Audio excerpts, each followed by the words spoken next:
കഥാമൃതം തപ്തജീവനം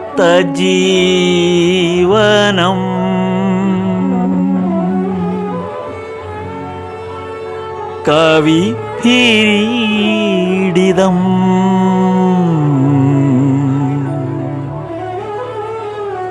കൽമഷാപഹം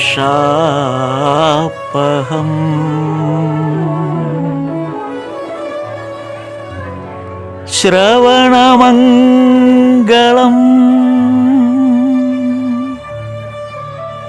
ശ്രീമദാത്തദം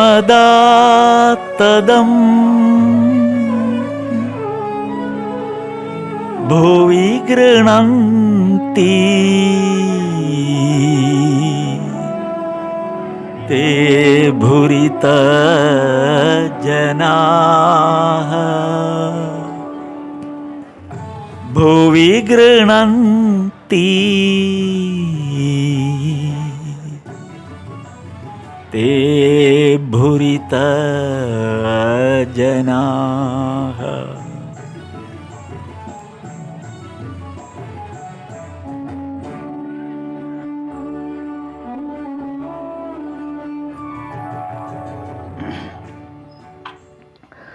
സ്ഥാപകായ ച ധർമ്മസ്യ സർവധർമ്മസ്വരൂപിണേ അവതാരവരിഷ്ഠായ രാമകൃഷ്ണായ തേ നമഃ. ലജ്ജാപടാവൃതേ നിത്യം ശാരദേ ജ്ഞാനദായികേ പാപേഭ്യോ ന സദാ രക്ഷ കൃപാമയി നമോസ്തുതേ. നമഃ ശ്രീയതിരാജായ വിവേകാനന്ദസൂരയേ സച്ചിത് സുഖസ്വരൂപായ സ്വാമിനേ താപഹാരിണേ. അപ്പം നമ്മൾ പറഞ്ഞു വന്നത് ഭജനാമൃതം 1-ാം വോള്യത്തിലെ 7-ാം ഭാഗം. അതിൽ മാസ്റ്റർ മഹാശയൻ്റെ 24-ാമത്തെ ദർശനം, അതായത് ഭഗവാനെ കണ്ട വർഷം, ആ 1882 വർഷം പൂർത്തിയാവുകയാണ്. 1882 ആ വർഷം പൂർത്തിയാവുന്നു. ആ വർഷം പൂർത്തിയാവുമ്പോൾ അടുത്ത 83 ജനുവരി 1 ആകുമ്പോൾ 24-ാമത്തെ ദർശനമാകുന്നു. അപ്പോൾ ഒരു വർഷത്തിനിടയിൽ ആകെ 23 ദർശനങ്ങളാണ് മാസ്റ്റർ മഹാശയൻ ഭഗവാനുമായിട്ട് ഉണ്ടായത് എന്നർത്ഥം. ഇവിടെ നമ്മളത് കഴിഞ്ഞ തവണ, ഇത്തവണ മാസ്റ്റർ മഹാശയൻ്റെ കൂടെ പ്രാണകൃഷ്ണ മുഖോപാധ്യായനും കൂടെയുണ്ട്. ഇപ്പോൾ പ്രാണകൃഷ്ണനും മാസ്റ്ററും കൂടെ ഇരുന്നിട്ട് ഭഗവാനുമായിട്ട് സംസാരിക്കുന്നു. പ്രാണകൃഷ്ണൻ്റെ കാര്യങ്ങളാണ് നമ്മൾ പറഞ്ഞു വന്നത്. അത് ഭക്തി മാർഗത്തിൻ്റെ കുറേ സംശയങ്ങളിലേക്ക്, അല്ലെങ്കിൽ ഭക്തന്മാർ അതിനെ സംബന്ധിച്ച് ചോദിക്കുന്ന ചോദ്യങ്ങളും ഒക്കെ ആയിരുന്നു കഴിഞ്ഞ തവണ വരെ നമ്മൾ അവസാനിച്ചത്. അപ്പോൾ ആ ഒരു ആ പ്രാണകൃഷ്ണനുമായിട്ട് കൂടിച്ചേർന്നിട്ടുള്ള ആ ഒരു സത്സംഗത്തിൽ, ആ സത്സംഗമാണ് നമ്മളിപ്പോൾ തുടരുന്നത്. അപ്പോൾ ആ സത്സംഗത്തിൽ വെച്ചൊരു ഭക്തൻ മറ്റൊരു സംശയം ഉന്നയിക്കുകയാണ്. അതാണ് കഴിഞ്ഞ തവണ പറഞ്ഞു വന്നതിൻ്റെ ബാക്കി. മറ്റൊരു ഭക്തൻ ഒരു സംശയം ഭഗവാനോട് ഉന്നയിക്കുകയാണ്. അതായത് കാമിനി കാഞ്ചനമൊക്കെ ത്യജിക്കണം എന്ന് ഭഗവാൻ ഉപദേശിക്കുന്നുണ്ടല്ലോ. അങ്ങനെയാണെങ്കിൽ ഈ പ്രാണകൃഷ്ണന് കുട്ടി ഉണ്ടാവണമെന്ന് ആഗ്രഹിച്ചിരുന്നു എന്നാണ് ചോദ്യം. കാരണം പ്രാണകൃഷ്ണൻ, നമ്മൾ കഴിഞ്ഞ തവണ അത് പറഞ്ഞാൽ, പ്രാണകൃഷ്ണൻ ആദ്യം ഒരു വിവാഹം കഴിച്ചു, പക്ഷെ അദ്ദേഹത്തിന് അതിൽ കുട്ടികളുണ്ടായില്ല. അപ്പോൾ അതുകൊണ്ട് അദ്ദേഹം രണ്ടാമതൊരു വിവാഹം കഴിക്കാൻ തീരുമാനിക്കുകയാണ്, കുട്ടികളുണ്ടാകുന്നതിന് വേണ്ടിയിട്ട്. അപ്പോൾ ഒരു ലൗകിക മനുഷ്യൻ്റെ താല്പര്യങ്ങളാണിത് പൂർണ്ണമായിട്ടും. അപ്പോൾ അതിനാണ് വീണ്ടും ഒരു വിവാഹം കഴിക്കുക, വീണ്ടും എന്നിട്ട് അതിനകത്തൊരു കുഞ്ഞുണ്ടാകാൻ ആഗ്രഹിക്കുക. ഇതൊക്കെ ലൗകിക താല്പര്യങ്ങളാണ്. കാമിനി കാഞ്ചനമാകുന്ന ആ ആഗ്രഹങ്ങളിൽപ്പെട്ട് കിടക്കുന്ന മനുഷ്യൻ്റെ അവസ്ഥയാണ്. അപ്പോൾ അതും ഭഗവാൻ ഇതുവരെ പറഞ്ഞു വന്ന കാര്യങ്ങളുമായിട്ട് ഒരു ഭക്തൻ അങ്ങോട്ട് ചേരുന്നില്ല. അദ്ദേഹം നോക്കുമ്പോൾ ഇതിനകത്തൊട്ടൊരു എന്തോ ഒരു വല്ലായ്മ. അപ്പോൾ പ്രാണകൃഷ്ണന് ഒരു കുട്ടി ഉണ്ടാകണം എന്നുള്ള കാര്യത്തിൽ ഭഗവാന്റെ ഒരനുഗ്രഹം എന്നൊക്കെ പറയുന്ന, അല്ലെങ്കിൽ ഭഗവാൻ അതിൽ ആ പ്രാണകൃഷ്ണനോടൊരു അനുഗ്രഹം ചൊരിയുന്നു എന്നൊക്കെ കേൾക്കുമ്പോൾ അതെങ്ങനെ ശരിയാവും? അപ്പോൾ ഭഗവാൻ ഈ ലൗകികമായ താല്പര്യങ്ങൾ ഭഗവാനുണ്ടോ, അല്ലെങ്കിൽ ഭഗവാൻ ആ ലൗകിക താല്പര്യങ്ങളെക്കുറിച്ചൊക്കെ താല്പര്യമുണ്ടോ? അപ്പം ഈ ചോദ്യം, ഈ ഒരു സന്ദർഭം ലാട്ടു മഹാരാജുമായിട്ട് ഇരുന്നപ്പോൾ ലാട്ടു മഹാരാജിനോടാണ് ഭക്തൻ ചോദിക്കുന്നത്. ഈ കഥ പ്രാണകൃഷ്ണനുമായിട്ടുള്ള ഭഗവാന്റെ സത്സംഗത്തിൻ്റെ, ഭഗവാന്റെ അവതാരകാലത്തുണ്ടായ ആ സത്സംഗത്തെക്കുറിച്ച് ലാട്ടു മഹാരാജ് പിന്നീട് തൻ്റെ ഭക്തന്മാരുമായിട്ട് ആ വിശേഷം പങ്കുവെക്കുന്ന സന്ദർഭത്തിലാണ് ഈ ഭക്തൻ ഇപ്പോൾ ചോദിക്കുന്നത്. അതാണിപ്പോൾ ഈ ചോദ്യത്തിൻ്റെ പ്രസക്തി. ഇത് ലാട്ടു മഹാരാജിനോടാണ് ചോദിക്കുന്നത്, അത്ഭുതാനന്ദ സ്വാമികളോടാണ് ചോദിക്കുന്നത്. അപ്പോൾ അങ്ങ് പറഞ്ഞ പോലെ അന്ന് പ്രാണകൃഷ്ണനുമായിട്ടുള്ള ഭഗവാനും പ്രാണകൃഷ്ണനുമായിട്ടുള്ള സത്സംഗത്തിൽ വെച്ച് ഇത്തരം കാര്യങ്ങൾ ഭഗവാന്റെ താല്പര്യത്തിൽ വരുമ്പോൾ അത് ഭഗവാനെക്കുറിച്ച് പറഞ്ഞ കാര്യങ്ങളിൽ വളരെ അതിനെന്തോ ഒരു ചേരായ്മ ഉണ്ടല്ലോ എന്നാണ് ഒരു ഭക്തൻ ചോദിച്ചത്. അപ്പോൾ ലാട്ടു മഹാരാജ് അതിന് പറഞ്ഞ മറുപടി, അല്ല, അങ്ങനെ ഭഗവാൻ അങ്ങനെ ഒരു അനുഗ്രഹം നൽകുന്നു, അല്ലെങ്കിൽ ആ ഒരു ആഗ്രഹത്തിന് ഒത്തു നിൽക്കുന്നു എങ്കിൽ അതിനെന്താണ് തെറ്റ്? താങ്കളുടെ ചോദ്യം ശരി, പക്ഷെ അതിനകത്ത് എന്താ തെറ്റ്? അത് മനസ്സിലാക്കണമല്ലോ. ഇതാണ് നമ്മളൊരു കാര്യം മനസ്സിലാക്കുമ്പോൾ നമ്മൾ ലൗകിക മനുഷ്യൻ്റെ ഏറ്റവും വലിയ പ്രശ്നം അതിൻ്റെ തർക്കവശത്തേക്ക് ആദ്യമേ അങ്ങ് പോകും. അതിൻ്റെ ആ സാങ്കത്യം എന്താണ്, അതിൻ്റെ താല്പര്യം എന്താണ്, അല്ലെങ്കിൽ അതിനകത്ത് ഈശ്വരീയമായ ഭാവം എന്താണ് എന്നൊന്നും അന്വേഷിക്കൂല. നേരെ അതിനെക്കുറിച്ചൊരു സംശയമാണ് വരിക. അപ്പോൾ അതുകൊണ്ടാണ് ലാട്ടു മഹാരാജ് വളരെ വ്യക്തമായിട്ട് ചോദിച്ചത്, അതിലിപ്പോൾ എന്താ തെറ്റ് എന്ന്. ഒരാൾക്കൊരു സന്തതി ഉണ്ടാവണമെന്ന് ആഗ്രഹിക്കുന്നതിലെന്താ തെറ്റ്? എടാ, തൻ്റെ ഭക്തന്മാർ പലർ തൻ്റെ അടുത്തേക്ക്, ഭഗവാന്റെ അടുത്തേക്ക് വരുന്നു. ആ ഭക്തന്മാരിൽ ഒരാൾക്കൊരു കുഞ്ഞുണ്ടാവണമെന്ന് ആഗ്രഹിക്കുന്നു. അതിലെന്താ ഇപ്പം എത്ര തെറ്റ്? ഭഗവാനെ വിളിക്കുക എന്നാണ് ഈ സംസാര ജീവിതത്തിൽ മുഖ്യം. ലാട്ടു മഹാരാജ് അതിന് നൽകുന്ന ആ ഒരു വിശദീകരണം വളരെ വളരെ ഗംഭീര വിശദീകരണമാണ്. ഭഗവാനെ വിളിക്കുക എന്നാണ് ഈ സംസാര ജീവിതത്തിൽ മുഖ്യമായിട്ടുള്ളത്. അതിനൊരു കുട്ടി ഉണ്ടായിപ്പോയി എന്നതുകൊണ്ട് ആ വിളി കുറയുമെന്ന് തോന്നുന്നുണ്ടോ? അവിടെയാണ് ലാട്ടു മഹാരാജ് ചോദിച്ചത്. എത്ര മനോഹരമായ ഉത്തരം! അതിഗംഭീരമായിട്ടാണ് ലാട്ടു മഹാരാജ് ആ ഉത്തരം കൊടുത്തത്. ഒരു കുഞ്ഞുണ്ടാവണമെന്ന് ആഗ്രഹിക്കുന്നത് ഈ സംസാര ജീവിതത്തിൽ, അല്ലെങ്കിൽ നമ്മുടെ ലൗകിക ജീവിതത്തിൽ ഇരിക്കുന്ന അയാളൊരു ഭക്തനാണ്. ആ ഭക്തനെ സംബന്ധിച്ചിടത്തോളം അയാൾക്കൊരു കുഞ്ഞുണ്ടാവണമെന്നുള്ളൊരു ആഗ്രഹം, അതിലൊരു തെറ്റില്ലല്ലോ. അതിലെന്താണ് തെറ്റ്? പക്ഷേ ആ ആഗ്രഹവും മനസ്സിലുണ്ട് എന്നതുകൊണ്ട് ഭഗവാനെ വിളിക്കുന്നതിലൊരു കുറവും വരുന്നില്ലല്ലോ. അപ്പോൾ ഇതിനകത്ത് സാധാരണ ഈ മനുഷ്യനെ സംബന്ധിക്കുന്നൊരു പ്രശ്നം, ഈശ്വരനുമായിട്ടുള്ള സഖ്യത്തിൽ ഇരിക്കുമ്പോൾ തൻ്റെ ലൗകിക താല്പര്യങ്ങൾ ഈശ്വരനുമായിട്ട് പ്രാർത്ഥനയിൽ പങ്കുവെക്കുന്നു എന്നുള്ളത് ശരി, പക്ഷെ അതിൽ തെറ്റില്ല. അതുകൊണ്ട് ഭഗവാനുമായിട്ടുള്ള താല്പര്യത്തിലോ ഭഗവാനുമായിട്ടുള്ള ആ സഖ്യത്തിലോ ഒരു കുറവും വരുന്നില്ലല്ലോ എന്നുള്ളതാണ്. അപ്പോൾ ആ കുറവ് വരരുത്. പലപ്പോഴും നമുക്ക് സംഭവിക്കുന്നത് ആ താല്പര്യങ്ങളിലേക്ക് വരുമ്പോൾ പിന്നെ ഭഗവാന്റെ കാര്യം മറക്കും, പിന്നെ നമുക്ക് പ്രാർത്ഥനയുടെ കാര്യം മറക്കും. ഇതാണ് സംഭവിക്കുന്നത്. അപ്പോൾ ഇതാണ് ആ സഖ്യത്തിൽ നമ്മൾ കൊടുക്കേണ്ട പ്രാധാന്യം. കുഞ്ഞിനാണോ അതോ ഈശ്വര പ്രേമത്തിനാണോ എന്നുള്ളതാണ്. പ്രാധാന്യമാണ് എന്ന് പറഞ്ഞ് മറ്റത് വേണ്ട എന്നല്ല എന്നുള്ള അർത്ഥത്തിലാണ് ലാട്ടു മഹാരാജ് ആ മറുപടി ആ ഭക്തന് കൊടുത്തത്. അപ്പോൾ ഇത് ചോദിച്ച ആ ഭക്തൻ, ഈ നേരത്തെ ഈ ചോദ്യം ചോദിച്ച ആ ഭക്തൻ പറഞ്ഞത്, മഹാരാജ്, ഞങ്ങൾ ഈ കുഞ്ഞുകുട്ടി പരാധീനതകളൊക്കെ ഉള്ളത് കൊണ്ട് സംസാര ജീവിതത്തിൻ്റെ ഊരാക്കുടുക്കിലാണ്. അപ്പോൾ ഈ ചോദ്യം ചോദിച്ച ഭക്തന് മനസ്സിലായി തൻ്റെ ചോദ്യം വളരെ ബാലിശമായിപ്പോയി. അത് ലാട്ടു മഹാരാജിനെ പോലെ ഒരു വലിയ സന്യാസി വര്യനോട് ചോദിക്കേണ്ട ചോദ്യമായിരുന്നില്ല എന്ന് ആ ഭക്തൻ തിരിച്ചറിഞ്ഞു. അതുകൊണ്ടാണ് അദ്ദേഹം ഒരു റിഗ്രറ്റ് പോലെ അദ്ദേഹം ലാട്ടു മഹാരാജിനോട് പറഞ്ഞത്, ഞങ്ങൾ സാധാരണ ക്കാരായ സാധുക്കളായ വളരെ കുഞ്ഞുകുട്ടി പരാധീനതകളൊക്കെ ആയിട്ട് കഴിയുന്ന സംസാര ജീവിതത്തിൻ്റെ ഊരാക്കുടുക്കിൽപ്പെട്ട് കിടക്കുന്ന സാധാരണ ആൾക്കാരാണ്. അതുകൊണ്ടാണ് അങ്ങനെ ചോദിച്ചു പോയത്.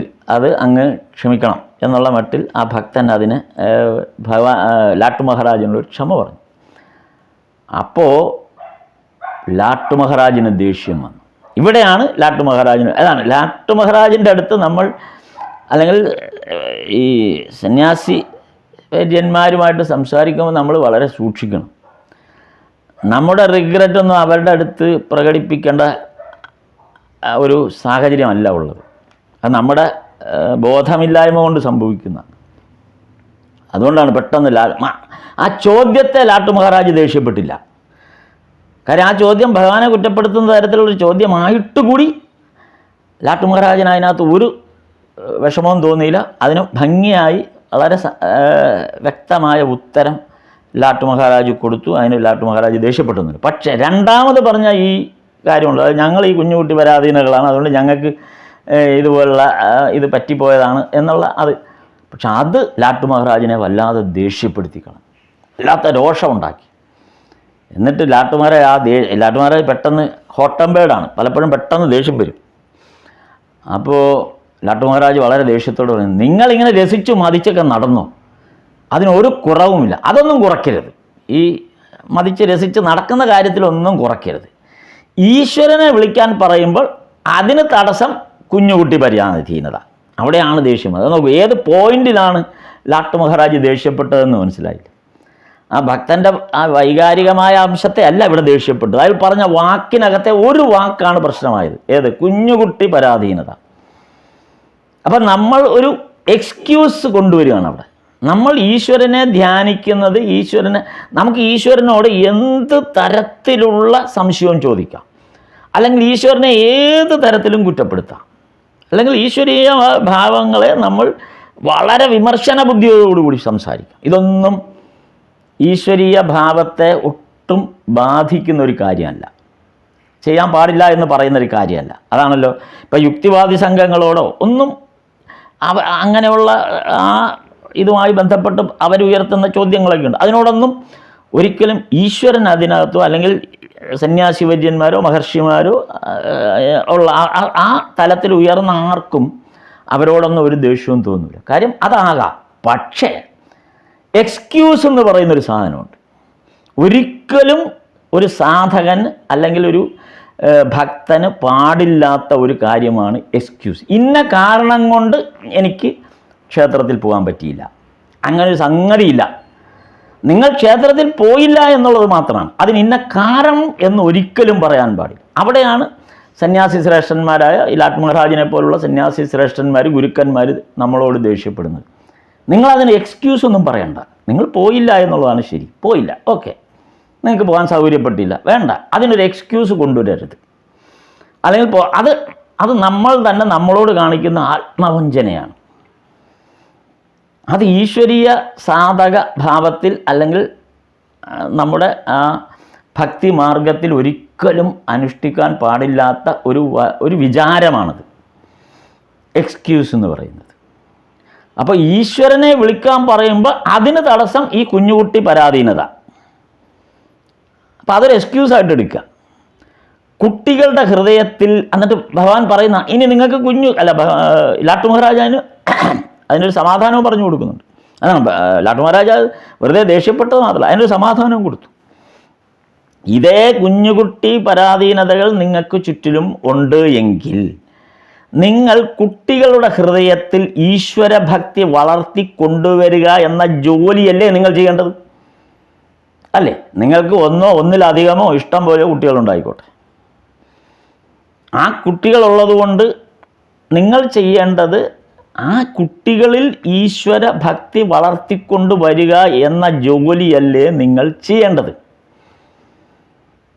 ഇവിടെയാണ് ഈ ഒരു സ്റ്റേറ്റ്മെൻറ്റാണ് നമ്മെപ്പോലുള്ള ഇന്നത്തെ കാലത്ത് നമ്മെപ്പോലുള്ള ഈ കാലഘട്ടത്തിൻ്റെ മാതാപിതാക്കൾ എന്നാണ് ഞാൻ ഇതിനകത്ത് പറയുള്ളൂ. കാരണം ഒരുപക്ഷെ ഈ മുതിർന്ന തലമുറയെ സംബന്ധിച്ച് അവർ ആ ഒരു അനുഷ്ഠിച്ചു വന്നതാണെന്നുള്ളതിന് സംശയമൊന്നുമില്ല.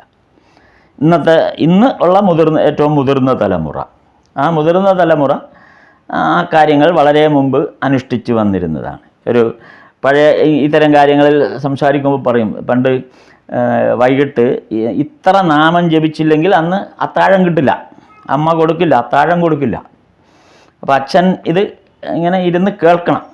ആ വീട്ടിലുള്ള എല്ലാ കുട്ടികളും ഈ നാമം ജപിക്കുന്നുണ്ടോ, ഇത്ര സമയം ഇത്ര നാമം ജപിക്കുന്നുണ്ടോ എന്ന് എല്ലാ കുടുംബങ്ങളിലും വൈകിട്ട് വിളക്ക് കൊളുത്തി നാമം ജപിക്കാനിരുത്തും കുട്ടികൾ. അപ്പോൾ ഈ കുട്ടികൾ, അപ്പോൾ ഇന്നത്തെ മുതിർന്ന തലമുറ അത് പലയിടത്തും ഈ അനുഭവങ്ങൾ പങ്കുവെക്കാറുണ്ട്. അപ്പോൾ വൈകിട്ടത്തെ അത്താഴം മുടങ്ങും എന്ന് പേടിച്ചിട്ട് വന്നിരുന്ന് നാമം ജപിക്കും. അപ്പോൾ നാമം ജപിക്കുകയാണെങ്കിലും ചിന്ത മുഴുവനും ആ അത്താഴത്തിൻ്റെ കാര്യത്തിലാണ്. അപ്പോൾ അവിടെ ഇരുന്നുകൊണ്ട് നാമം ജപിക്കും. എങ്കിലും ആ വീടുകളിലെല്ലാം തന്നെ നാമജപം ഉണ്ടായിരുന്നു.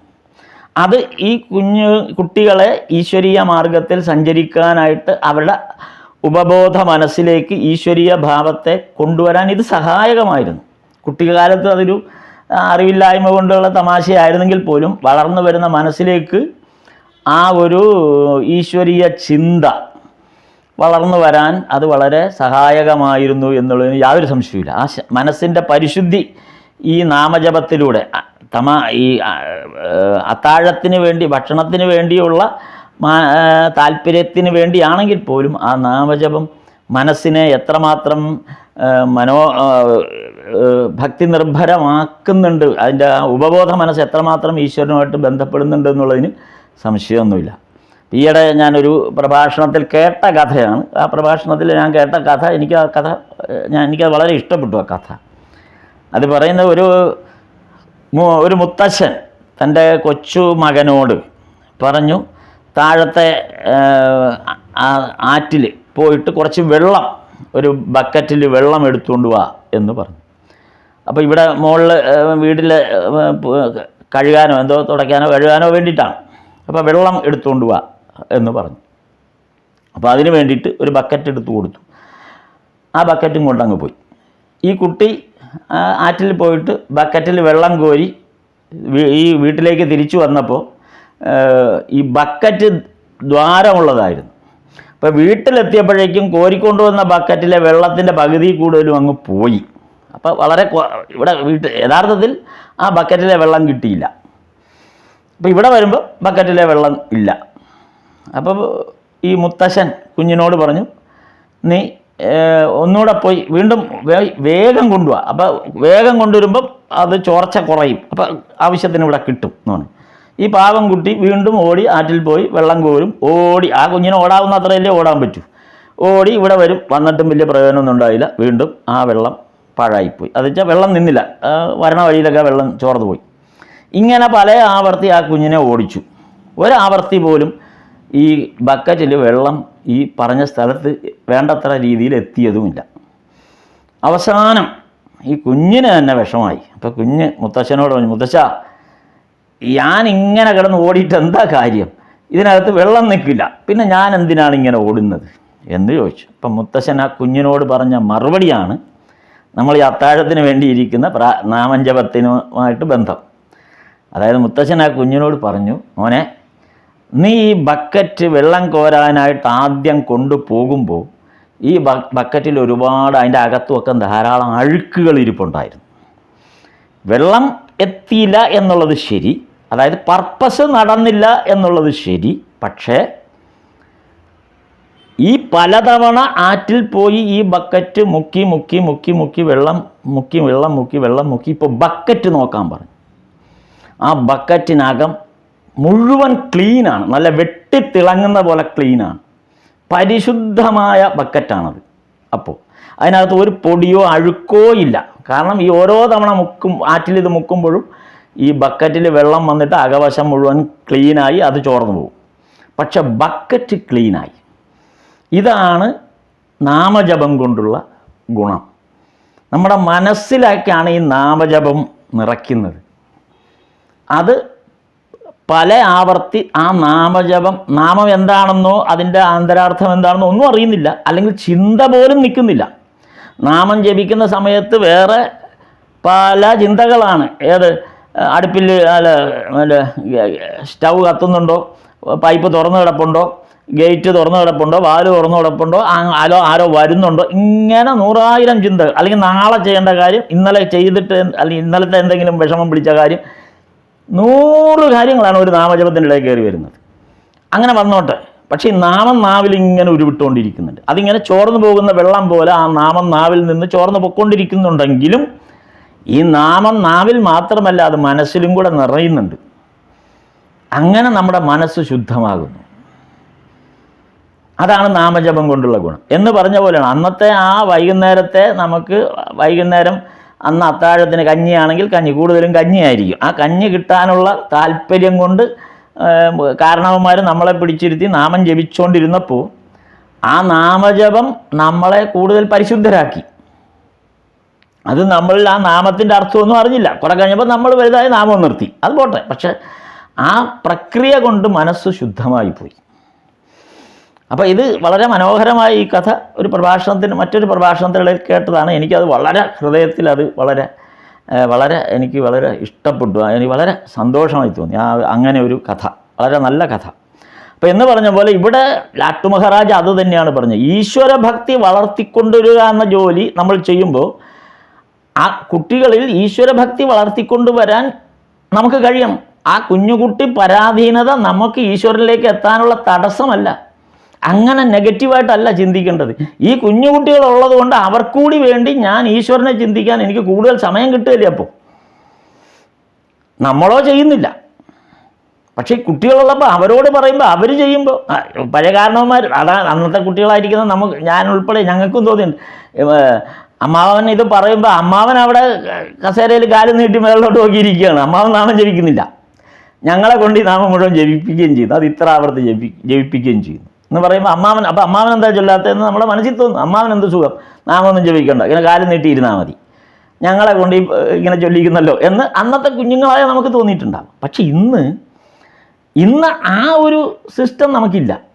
ഇന്ന് നമ്മുടെ കുട്ടികൾ എത്രമാത്രം നാമം ജപിക്കുന്നുണ്ട്, അല്ലെങ്കിൽ ഈ നാമജപം എത്രമാത്രം പരിശീലിക്കുന്നുണ്ട് എന്നുള്ളതൊന്നും ഇന്നത്തെ മാതാപിതാക്കൾക്ക്, ഇന്നത്തെ പുതിയ തലമുറയിലെ മാതാപിതാക്കൾക്ക് അവർക്കതിന് സാധിക്കുന്നില്ല. അവർക്ക് ഈശ്വരീയ കാര്യങ്ങൾ ശ്രദ്ധിക്കാൻ സമയവും ഇല്ല. കാര്യം വേറെ പല പ്രശ്നങ്ങൾ, ഈ എക്സ്ക്യൂസുകൾ കാരണം അവരതിനെ ചിന്തിക്കുന്നില്ല. അപ്പോൾ ഇതാണ് പറഞ്ഞത്, കുഞ്ഞുകുട്ടി പരാധീനത ഉണ്ടെങ്കിൽ ഈശ്വരനിലോട്ട് അടുക്കാൻ എളുപ്പമായി എന്നാണ് ലാട്ടു മഹാരാജ് പറഞ്ഞു കൊടുത്തത്. കാരണം ഇവരെ കൂടെ നമ്മൾ പഠിപ്പിക്കുക. മറ്റേ നമ്മൾ മാത്രമേ നാമം ജപിക്കുകയുള്ളൂ, നമ്മൾ മാത്രമേ ഈശ്വര ചിന്ത ചെയ്യുന്നുള്ളൂ. കുഞ്ഞുകുട്ടി പരാധീനത വന്നാൽ നമുക്ക് അവരെ കൂടെ ഭക്തിമാർഗത്തിൽ എത്തിക്കുക, അവരെ കൂടെ നാമം ജപിപ്പിക്കുക എന്നുള്ള ജോലി വരുമ്പോൾ നമ്മൾ ഇരട്ടിക്കുകയാണ് നമ്മുടെ ശ്രമം. അങ്ങനെയല്ലേ ചിന്തിക്കേണ്ടത് എന്ന് ഇതാണ് ലൗകിക ജീവിതത്തിന് കിട്ടാവുന്ന ഏറ്റവും വലിയ, ലാട്ടു മഹാരാജ് നൽകുന്ന ഏറ്റവും വലിയ ഉദാഹരണം അതാണ് അതിനകത്തെ പ്രധാനപ്പെട്ട കാര്യം. ഇതിൻ്റെ പൂർണ്ണ വിവരണം ഈ പറഞ്ഞ ഭാഗത്തിൻ്റെ ലാട്ടു മഹാരാജ് പറഞ്ഞ ഇതിൻ്റെ ഒരു പൂർണ്ണ വിവരണം അത്ഭുതാനന്ദ സ്വാമികളുടെ സ്മൃതി കഥയിൽ പറയുന്നുണ്ട്. അതിനകത്ത് 87-ാമത്തെ പേജിലാണ്. സ്മൃതി കഥയുടെ പഴയ ഒരു എഡിഷനാണ് എൻ്റെ കയ്യിലുള്ളത്. അതിനകത്ത് 87-ാമത്തെ പേജിൽ അപ്പോഴാണ് ഞാൻ ഈ പറഞ്ഞ ഭാഗമാണ്. അത് ഞാനൊന്ന് ആ ഭാഗം മാത്രം ഒന്ന് വായിക്കാം. അത് രസമാണ്. ആ ഭാഗം വളരെ രസകരമായ ഭാഗമാണ്. വായിച്ചിട്ടുള്ളവർക്ക് അതൊന്ന് ഓർമ്മിക്കാം, വായിക്കാത്തവർക്ക് കേൾക്കാം. അപ്പോൾ ഭക്തൻ മഹാരാജ് അവിടുന്നൊക്കെ സന്യാസിമാരാണ്. ഈ ലൗകികരുടെ വിഷമതകളൊക്കെ എത്ര പറഞ്ഞു തന്നാലും മനസ്സിലാവില്ല. മഹാരാജിനോട് പറയുക, ഞങ്ങൾ ലൗകികരുടെ വിഷമങ്ങൾ എത്ര പറഞ്ഞു തന്നാലും നിങ്ങൾക്ക് മനസ്സിലാവില്ല. ഈ കൊച്ചു കുഞ്ഞുങ്ങളുടെ പ്രാരാബ്ധങ്ങളെയും വെച്ചുകൊണ്ട് ഞങ്ങൾ എത്രമാത്രം നട്ടം തിരിയുന്നുണ്ടെന്ന് അങ്ങയ്ക്ക് മനസ്സിലാക്കാൻ പറ്റാത്തതിൽ അത്ഭുതപ്പെടാൻ എന്താ ഉള്ളത്? കാര്യം അങ്ങയ്ക്ക് അറിയില്ലല്ലോ ഇതൊന്നും. ഞാനൊന്ന് ചുരുക്കി പറയാം. ഒരുവിധം കാര്യമൊക്കെ ഒതുക്കി, ഭക്തൻ പറയുന്നതാണിത്, ഭക്തൻ ലാട്ടു മഹാരാജനോട് പറയുന്നതാണ്. ഞാനൊന്ന് ചുരുക്കി പറയാം. അത് ഭക്തൻ പറയുന്നു, ഞാനൊന്ന് ചുരുക്കി പറയാം.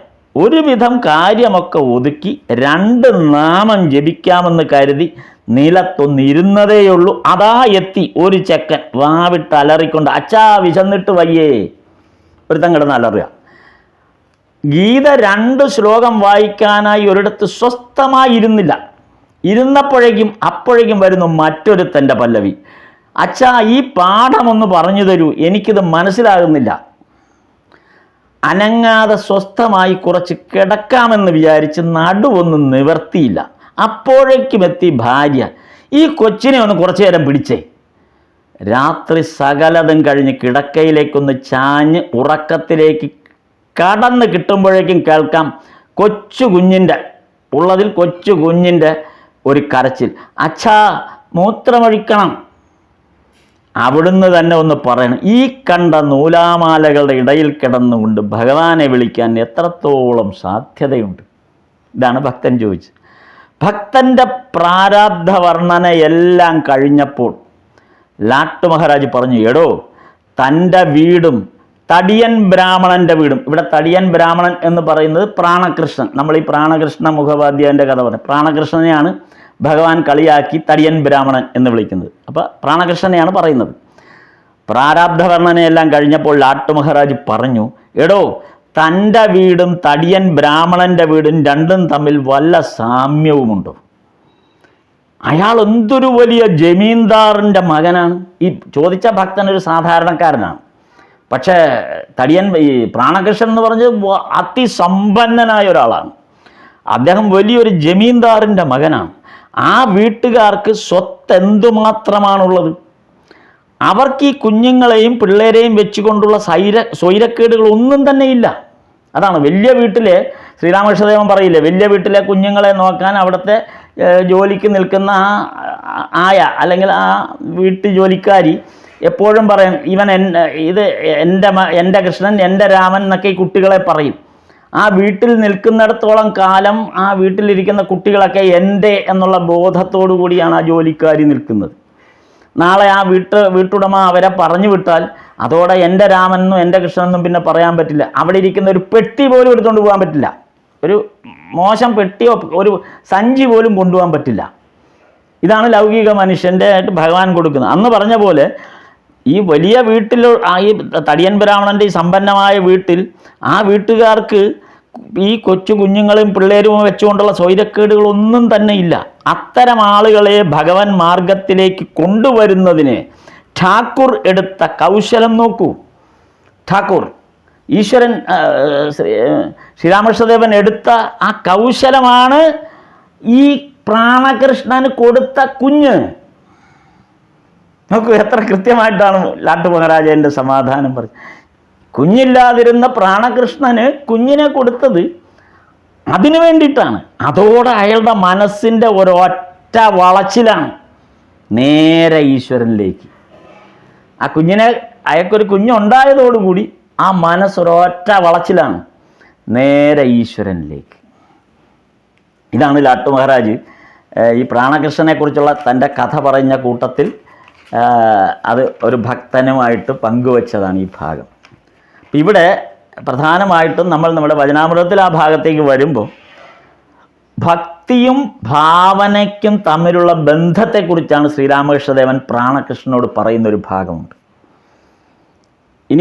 ഇനി കാണുന്നത് നേരത്തെ ഇത്ര നേരം പറഞ്ഞത് ലാട്ടു മഹാരാജിൻ്റെ സന്ദർഭത്തിലുണ്ടായിരുന്ന ആ സത്സംഗത്തിൽ പറഞ്ഞ ഭാഗങ്ങളാണ്. ഇനിയിപ്പോൾ നമ്മൾ പഴയ വചനാമൃതത്തിലെ ആ ഭാഗത്തേക്ക് തിരിച്ചു വരാം. വചനാമൃതത്തിലേക്കാണ് നമ്മളിപ്പോൾ തിരിച്ചു വരുന്നത്. ഇവിടെ ഭഗവാനോടൊപ്പം വീണ്ടും ഈ പ്രാണകൃഷ്ണൻ ഭഗവാനോടൊപ്പം ഇരുന്നുള്ള ആ സത്സംഗം. ആ സത്സംഗത്തിൽ ഭക്തിയും ഭാവനയും തമ്മിലുള്ള ബന്ധത്തെക്കുറിച്ച്, ഭക്തിയും ഭാവനയും, അതാണ് ഭക്തിയും ഭാവനയും, ഇത് പ്രാണകൃഷ്ണനോട് പറയുന്നുണ്ട്. അപ്പോൾ എന്താണ് ഈ ഭക്തിയും ഭാവനയും എന്ന് പറഞ്ഞു കൊടുക്കുന്നുണ്ട്. ഭക്തിയുടെ പാരമ്യതയിൽ നമുക്ക് ഭാവന ചെയ്യാൻ കഴിയണം, അല്ലെങ്കിൽ കഴിയും. ഭക്തിയുടെ പാരമ്യതയിലാണ് നമുക്ക് ഭാവന ചെയ്യാൻ കഴിയും. എന്താണ് ഭാവന ചെയ്യുന്നത്? അതായത് ദേവിയുടെ രൂപം കാണാൻ കഴിയും. അമ്മയുടെ രൂപം നമുക്ക് കാണാൻ കഴിയും. ദേവിയുടെ രൂപം കാണാൻ ശ്രീരാമകൃഷ്ണദേവൻ എപ്പോഴും ഈശ്വരീയമായ ആ കാര്യം പറയുമ്പോൾ നേരെ കാളിമാതാവാണ് ശ്രീരാമകൃഷ്ണദേവൻ്റെ മുന്നിലുള്ളത്. അതുകൊണ്ടാണ് അങ്ങനെ പറയുന്നത്. അപ്പോൾ ദേവിയുടെ രൂപം, കാളിമാതാവിൻ്റെ രൂപം നമുക്ക് കാണാൻ കഴിയും. ഭക്തിയുടെ പാരമ്യതയിൽ നമുക്ക് ദേവിയുടെ രൂപം ഭാവനയിൽ കാണാൻ കഴിയും. അപ്പോൾ എന്തായിരിക്കും പിന്നെ നമ്മൾ ഭാവനയാണ് ചെയ്യുന്നത്. നമ്മൾ അമ്മയെ സ്തുതിച്ച് പാടുകയാണ്. ആ അമ്മയെ സ്തുതിച്ച് പാടുമ്പോഴേക്കും നമ്മുടെ ഭാവന വികസിക്കുന്നു, ഭാവന വളരുന്നു. പിന്നെ ഭാവനയിൽ നമ്മൾ കാണുമ്പോൾ അമ്മ പല രൂപത്തിൽ ദർശനം തരുന്നതായിട്ട് നമുക്ക് കാണാൻ കഴിയും.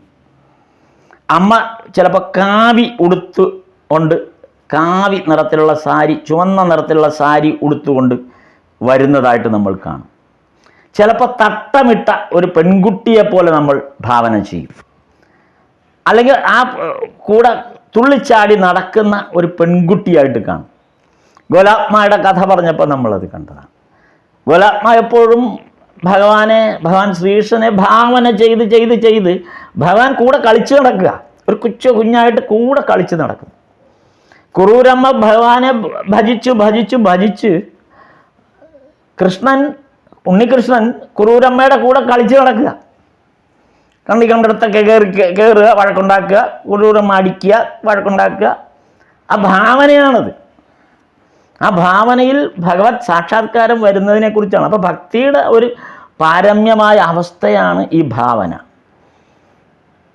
ഇതാണ് ഭഗവാൻ പറഞ്ഞത്. എന്നിട്ട് ഭഗവാൻ പറഞ്ഞു ഗൗരാംഗനെയും ഇതുപോലെ കാണാൻ കഴിഞ്ഞിട്ടുണ്ട്. ഭഗവാൻ പറഞ്ഞു ഗൗരാംഗനെ ഈ തരത്തിൽ ഭാവന ചെയ്യാൻ കഴിഞ്ഞിട്ടുണ്ട്. ചൈതന്യ മഹാപ്രഭുവിനെ ഇങ്ങനെ ഭാവന ഭഗവാന് തൊട്ടു മുമ്പുള്ള അവതാരം, ആ അവതാരത്തെ ഇങ്ങനെ ഭാവന ചെയ്യാൻ കഴിഞ്ഞിട്ടുണ്ട്. അങ്ങനെ ചെയ്യുന്ന അവസരത്തിലാണ് കാണുന്നത് ചൈതന്യ മഹാപ്രഭു കറുത്ത കരയുള്ള ഒരു മുണ്ട് ഉടുത്തുകൊണ്ട് വരുന്നതായിട്ട് കണ്ടിട്ടുണ്ട്. കറുത്ത കരയുള്ള ഒരു മുണ്ട് ഉടുത്ത് വരും. അപ്പോൾ നമ്മൾ ശ്രീരാമകൃഷ്ണദേവനെ ഭജിക്കുമ്പോൾ നമ്മുടെ ഉള്ളിൽ ഭാവന ചെയ്യുമ്പോൾ നമുക്കറിയാം ഒരു ചുവന്ന കരയുള്ള ആ മുണ്ട് ഭഗവാൻ ഇങ്ങനെ തോളത്തൂടെ ഇങ്ങനെ ഇട്ടിട്ട് ഇരിക്കുന്ന ആ രൂപം നമ്മൾ ഭാവന ചെയ്യണം. ആ ചുവന്ന കര നമ്മുടെ മനസ്സിൽ നമ്മൾ ആ ചുവന്ന കര കാണുന്നുണ്ട് എന്ന് പറഞ്ഞ പോലെയാണ് ഗൗരാംഗനെ ശ്രീരാമകൃഷ്ണദേവൻ പറയുമ്പോൾ ആ കറുത്ത കര ഉള്ള മുണ്ട് കാണാം. കാരണം നമ്മൾ ആ ഭാവനയിൽ കാണുന്ന ചില ചിത്രങ്ങളാണത്. ആ ചിത്രത്തോടു കൂടി ആ ക്യാരക്ടറോട് കൂടിയേ നമുക്ക് ഈശ്വര ഭാവന ചെയ്യാൻ പറ്റുള്ളൂ. ഈശ്വരനെ ഭാവന ചെയ്യുന്നതിൻ്റെ ക്യാരക്ടേഴ്സാണിത്. ആ ചുവന്ന വരെയുള്ള മുണ്ട് എവിടെ കണ്ടാലും നമുക്ക് ശ്രീരാമകൃഷ്ണദേവനെ ഓർമ്മ വരും. അല്ലെങ്കിൽ ശ്രീരാമകൃഷ്ണദേവനാണെന്ന് തോന്നും. അയ്യോ ഭഗവാനെ പോലുള്ള ഭഗവാന്റെ മുണ്ടിൻ്റെ കര എന്ന് നമ്മളത് അറിയാതെ കയറി പറയും. ഇതാണ് ഭാവനയുടെ ശക്തി. എന്നിട്ട് പറഞ്ഞ് ചിലപ്പോൾ ഇത് പറഞ്ഞാൽ ചിലർക്ക് മനസ്സിലാവില്ല. ഇങ്ങനെയൊക്കെ പറഞ്ഞാൽ അതിനെക്കുറിച്ച് ബോധ്യം വരണമെന്ന് നിർബന്ധമൊന്നുമില്ല. അപ്പോൾ അതിന് ശ്രീരാമകൃഷ്ണദേവൻ പഴയ ഒരു കഥ പറഞ്ഞു കൊടുത്തു. ഹലധാരിയുടെ കഥയാണ് പറഞ്ഞത്. നമ്മൾ ഹലധാരിയെക്കുറിച്ച് വളരെ സുദീർഘമായിട്ട് നമ്മൾ മുമ്പ് പറഞ്ഞതാണ്. അപ്പോൾ ഹലധാരി ഒരിക്കൽ ശ്രീരാമകൃഷ്ണദേവനോട് ഹലധാരി ശ്രീരാമകൃഷ്ണദേവൻ്റെ കുടുംബത്തിലെ മുതിർന്ന അംഗമാണ്. അപ്പോൾ ഹലധാരി ശ്രീരാമകൃഷ്ണദേവനോട് പറഞ്ഞു, ഭാവത്തിനും അഭാവത്തിനും അതീതനാണ് ഈശ്വരൻ. അതാണ് ഹലധാരി ശ്രീരാമകൃഷ്ണദേവനോട് പറഞ്ഞു കൊടുത്തത്. അപ്പോൾ ശ്രീരാമകൃഷ്ണദേവൻ അന്ന് ഇവിടുത്തെ പൂജാരിയായിരിക്കുന്ന സമയത്താണല്ലോ. അന്നാണ് ഹലധാരി അവിടെ ദക്ഷിണേശ്വരത്ത് താമസിക്കുന്നുണ്ട്. അപ്പോൾ ഹലധാരി പറഞ്ഞു കൊടുത്തു. ഒരു ജ്ഞാനചിന്ത, ആധ്യാത്മിക ചിന്ത പങ്കുവച്ചപ്പോഴാണ് ഹലധാരി പറഞ്ഞു കൊടുക്കുന്നത്, ജ്ഞാനത്തിനും ഭാവത്തിനും അഭാവത്തിനും അതീതനാണ്. ഭാവവുമില്ല അഭാവവുമില്ല, ഉണ്ടെന്നോ പറയാൻ പറ്റില്ല, ഇല്ലെന്നും പറയാൻ പറ്റില്ല, രണ്ടുമില്ല. അതിനതീതനാണ് ഈശ്വരൻ. അതായത് രൂപങ്ങളൊന്നുമില്ല. ഈശ്വരൻ എന്ന് പറയുമ്പോൾ രൂപമേ ഇല്ല. നമുക്ക് ഇങ്ങനെ കാണാനൊന്നും പറ്റില്ല, ഈ ഭാവനയിൽ കാണാനൊന്നും പറ്റില്ല. ഈ നേരത്തെ പറഞ്ഞ പോലെ അതൊന്നും ശരിയല്ല. അപ്പോൾ രൂപങ്ങളില്ല. ഇത് പറഞ്ഞപ്പോൾ ശ്രീരാമകൃഷ്ണദേവന് വലിയ സങ്കടമായി. കാരണം ശ്രീരാമകൃഷ്ണദേവൻ ഇങ്ങനെ സങ്കല്പിക്കുന്നുണ്ട്. അപ്പോൾ അങ്ങനെ സങ്കല്പിക്കുമ്പോൾ കാണുന്നതൊന്നും ഈശ്വര രൂപമല്ല, അത് നമ്മുടെ മനസ്സിൻ്റെ ചാബല്യമാണ് എന്നാണ് ഹലധാരി പറയുന്നത്. ഭയങ്കര സങ്കടമായി ശ്രീരാമകൃഷ്ണദേവന്. ഉടനെ പോയി അമ്മയുടെ അടുത്തേക്ക് ഓടി അമ്മയുടെ അടുത്ത് ചേരും. അതാണ് ശ്രീരാമകൃഷ്ണദേവൻ എന്ത് സംശയം വന്നാലും എന്ത് സങ്കടം വന്നാലും ഓടി അമ്മയുടെ അടുത്ത് പോകും. എന്നിട്ട് അമ്മയോട് ചോദിച്ചു. അപ്പോൾ അമ്മയോട് ചോദിച്ചു, ഇങ്ങനെ ഹലധാരി ഇങ്ങനെ പറയുന്നല്ലോ എന്ന് ചോദിച്ചപ്പോൾ അമ്മ മറുപടി പറഞ്ഞു ശ്രീരാമകൃഷ്ണദേവനോട്, രതിയുടെ അമ്മയുടെ രൂപത്തിലാണ് കാളിമാതാവ് വന്നത്. എന്നിട്ട് പറഞ്ഞു, നീ ഭാവത്തിൽ തന്നെ ഇരിക്കാൻ പറഞ്ഞു. നീ ഭാവത്തിൽ തന്നെ ഇരുന്നു. ഭാവത്തിലിരിക്കുക എന്ന് പറഞ്ഞാൽ നീ ആ സാകാര സങ്കല്പത്തിൽ തന്നെ ഇരുന്നു. അതിനൊരു തെറ്റുമില്ല. നീ അങ്ങനെ കാണുന്നത് ശരിയാണ്, സാകാര സങ്കല്പം ശരിയാണ്. ഉടനെ ഹരധാരിയോട് ചെന്ന് ഞാനത് പറഞ്ഞു. അമ്മ ഇങ്ങനെ പറഞ്ഞു എന്ന് പറഞ്ഞ് ഞാനത് ചെന്ന് പറഞ്ഞു. അതാണ് ഭഗവാന്റെ ആ ഒരു അതാണ് ഭക്തിയുടെ ഇത്രയും മനോഹരമായ ഒരു വേർഷൻ വേറെയില്ല. ഭക്തിയുടെ വേറൊരു ഭാവമുണ്ട്. ഒരിടത്തൊരു കൊള്ള നടന്നു. അതാണ് ഭക്തിയുടെ മറ്റൊരു ഭാവത്തെക്കുറിച്ച് ശ്രീരാമകൃഷ്ണദേവൻ പറയുന്നത്. ഒരു കൊള്ള നടന്നു. അപ്പോൾ ഒരു നെയ്ത്തുകാരനെ പോലീസ് പിടിച്ചുകൊണ്ട് പോയി. അപ്പോൾ നെയ്ത്തുകാരൻ്റെ ഭാവം, അയാളൊരു ഭക്തനാണ്. അപ്പോൾ നെയ്ത്തുകാരൻ മനസ്സിൽ വിചാരിക്കുന്നത് എന്താണ്? അയാളൊരു വലിയ ഭക്തനാണ്.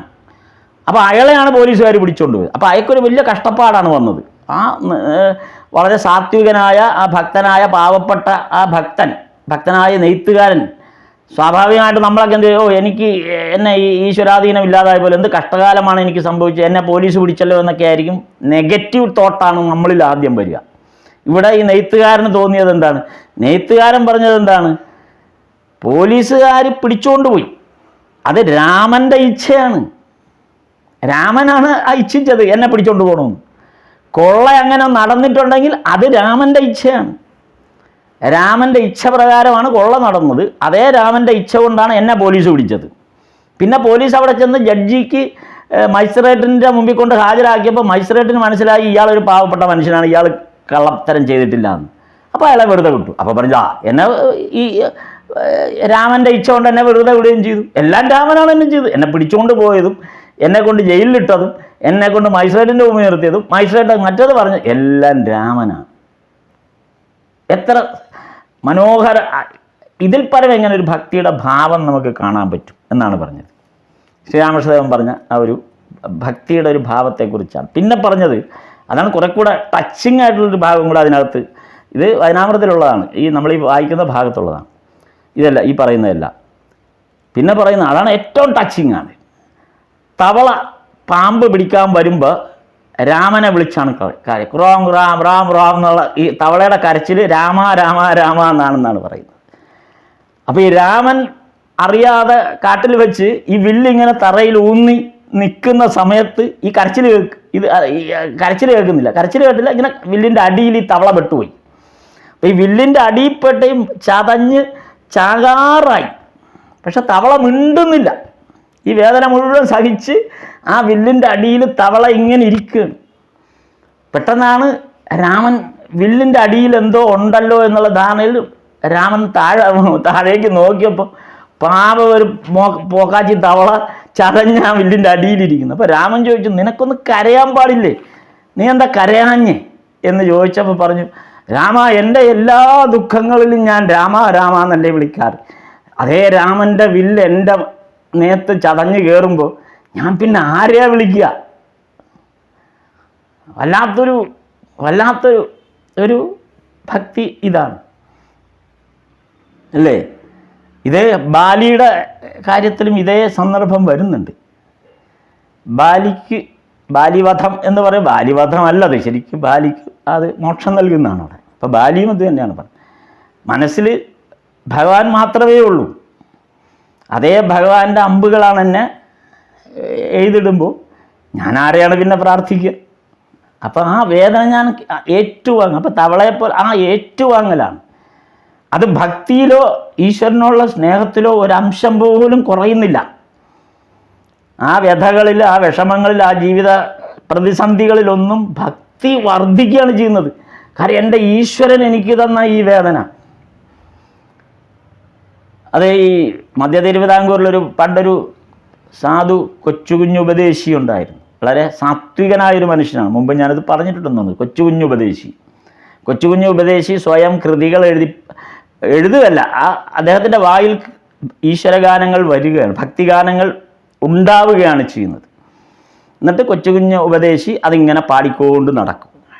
അപ്പോൾ കൊച്ചുകുഞ്ഞു ഉപദേശിയുടെ ഏറ്റവും പ്രശസ്തമായ പാട്ടിൻ്റെ വരി ഏതാണ്ട് ഇങ്ങനെയാണ്: ദൈവത്തിൻ്റെ പാനപാത്രം ദുഃഖത്തിൻ്റെ പാനപാത്രം നീ എനിക്കേകുകിൽ സന്തോഷത്തോടതു വാങ്ങി ഹല്ലേലൂയ പാടിടും ഞാൻ. ദുഃഖത്തിൻ്റെ പാനപാത്രം നീ എനിക്കേകുകിൽ സന്തോഷത്തോടെ അത് വാങ്ങി ഹല്ലേലൂയ പാടിടും ഞാൻ. കൊച്ചുകുഞ്ഞു ഉപദേശിയുടെയാണ്. ഇപ്പം കൊച്ചുകുഞ്ഞ് അപ്പോൾ ആ ദുഃഖത്തിൻ്റെ ഒരു ഇത് തരുന്നത് ഈശ്വര പ്രസാദമാണ് ഈ ദുഃഖം. കുന്തി പറഞ്ഞ പോലെ, കൃഷ്ണ എനിക്ക് മറ്റൊന്നും വേണ്ട, എപ്പോഴും ദുഃഖം തന്നുകൊണ്ടിരിക്കുക. അപ്പോൾ ആ ദുഃഖം തരുമ്പോഴൊക്കെ എനിക്ക് കൃഷ്ണ കൃഷ്ണ കൃഷ്ണ കൃഷ്ണ എന്ന് വിളിക്കാൻ പറ്റും. ദുഃഖം എന്നിൽ നിന്ന് പോകുമ്പോൾ എനിക്ക് ചിലപ്പോൾ കൃഷ്ണനെ മറന്നുപോയാലോ, അതുകൊണ്ട് ദുഃഖം എനിക്ക് തരൂ, അപ്പം ഞാൻ കൃഷ്ണ കൃഷ്ണ കൃഷ്ണ എന്ന് വിളിക്കും. അപ്പം ദുഃഖം എന്ന് പറയുന്നത് ഈശ്വര പ്രസാദമാണത്. അതാണ് ഭഗവാൻ ഈ ഭക്തിയുടെ വളരെ വളരെ ഒരു അത്യുജ്വലമായ ഭാവത്തെക്കുറിച്ചാണ് ഭഗവാൻ ഇവിടെ ആ ഭാഗത്ത് പറയുന്നത്. പ്രാണകൃഷ്ണനോടാണ് ഇതൊക്കെ പറയുന്നത്. പ്രാണകൃഷ്ണൻ ഒരു വലിയ, നേരത്തെ നമ്മൾ പ്രാണകൃഷ്ണൻ്റെ സാമ്പത്തിക അവസ്ഥയൊക്കെ പറഞ്ഞു, ഗൃഹസ്ഥ അവസ്ഥയൊക്കെ പറഞ്ഞു. അപ്പോൾ ചെറിയ പ്രശ്നം, പ്രാണകൃഷ്ണൻ ഈ വേദാന്ത ചിന്ത വലിയ താല്പര്യമാണ്. അതാണ് ചിലർ ആവശ്യമില്ലാത്ത വേദാന്ത ചിന്തയിലേക്ക് പോകും. എല്ലാ കാര്യത്തിലും വേദാന്ത ചിന്ത കൊണ്ടുവരുന്നത് അപകടമാണ്. അതാണ് എന്ത് കാര്യത്തിനൊരു വേദാന്ത ചിന്ത കൊണ്ടുവരുന്ന രീതി. അപ്പോൾ ഗൃഹസ്ഥൻ്റെ വേദാന്ത ചിന്തയെ ഭഗവാൻ തിരുത്തുന്നുണ്ട് ഇവിടെ. ഗൃഹസ്ഥാശ്രമികളായിട്ടുള്ളവർക്ക് അങ്ങനെ വേദാന്ത ചിന്ത എന്ത് പറഞ്ഞാലും വേദാന്ത ചിന്ത നടത്തുന്ന ഗൃഹസ്ഥാശ്രമികളുണ്ട്.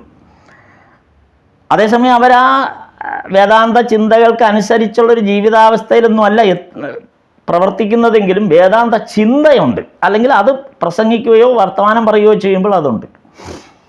അപ്പം അങ്ങനെയുള്ള വേദാന്ത ചിന്തയെ ഭഗവാൻ തിരുത്തുന്നുണ്ട്. അതിങ്ങനെയാണ്, വിഷയബുദ്ധി കൈവിടാതെയാണ് വേദാന്ത ചിന്ത.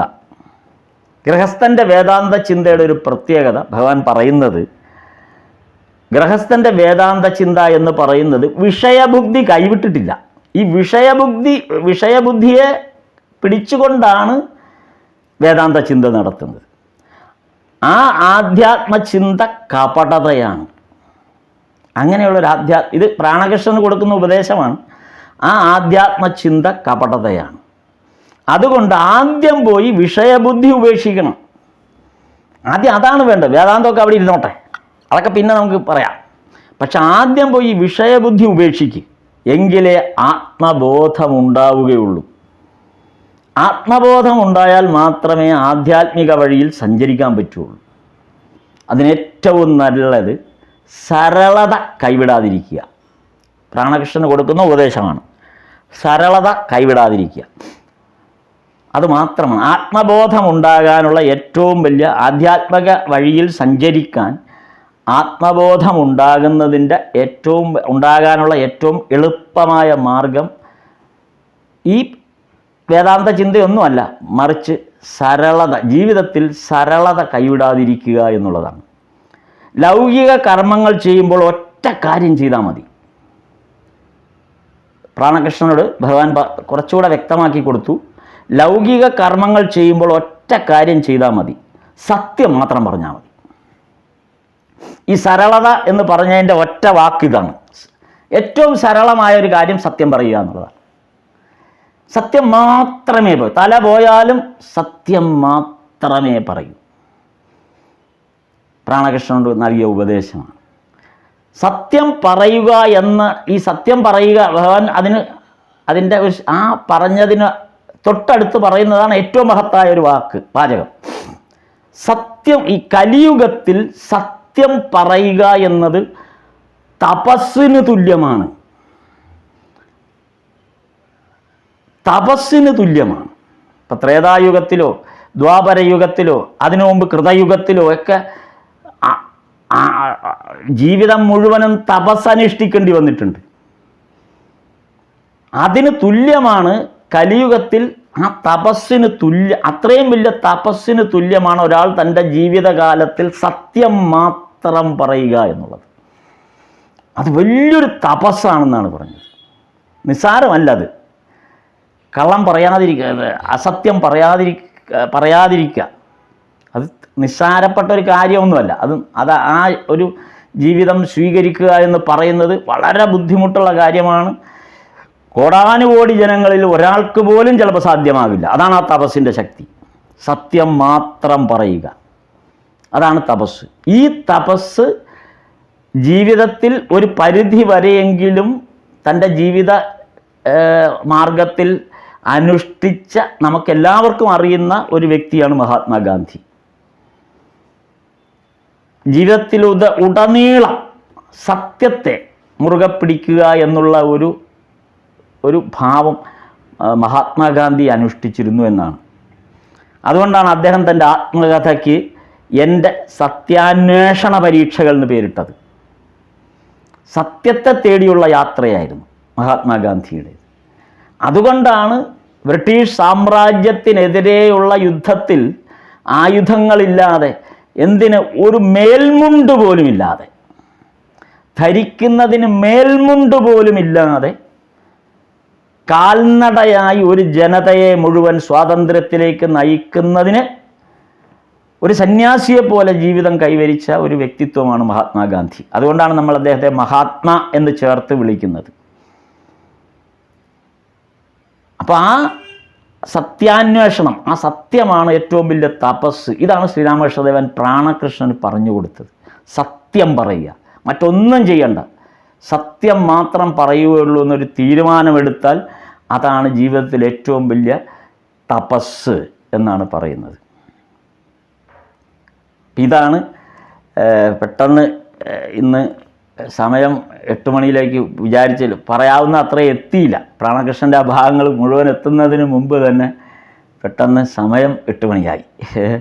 എന്തായാലും അതിൻ്റെ കുറച്ചുകൂടെ അടുത്ത ഭാഗം നമുക്ക് അടുത്ത ദിവസം ഇതിൻ്റെ കണ്ടിന്യൂഷൻ പറയാം. സ്ഥാപകായ ച ധർമ്മസ്യ സർവധർമ്മസ്വരൂപിണേ അവതാരവരിഷ്ഠായ രാമകൃഷ്ണായ തേ നമഃ. നമസ്തേ സർ. നമസ്തേ നമസ്തേ നമസ്തേ നമസ്തേ നമസ്തേ സർ. നമസ്തേ നമസ്തേ. ഇല്ല, പറഞ്ഞപ്പോഴാണ് ഇട്ടായത്.